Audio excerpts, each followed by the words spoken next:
ته باید کار وشي. السلام علیکم. له تحصیلي ډګره لنډو خبرونو ته ښه راغلاست. لوړ زده کړو وزارت مالی او اداري معین د کندهار پوهنتون طب پوهنځي په فلغت غونډه کې د ګډون او وینا سربیره د سترې محکمې له قضایي مرستیال او د جنوب لویدیځ زون د تمیز له عمومي رئیس سره هم لیدنه وکړه.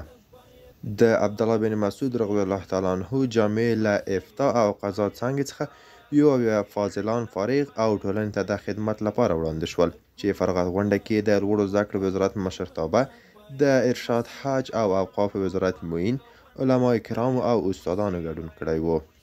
د پوهنتونونو لابراتوارونو فعالولو لپاره د 270 میلیون افغانیو په ارزښت لابراتواري وسایل وپیرل شول او د کندهار پوهنتون طب پوهنځي اړوند د عامه روغتیا ماسټرۍ برنامې MPH له 9مې دورې څخه 25 تنه ډاکټران فارغ او ټولنې ته د خدمت په موخه وړاندې شول چې په فلغت غونډه کې د پوهنتون مسؤلینو، استادانو، علماو او د فارغو محصلانو د کورنیو غړو برخه اخیستې وه. تعلیم ته باید کار وشي.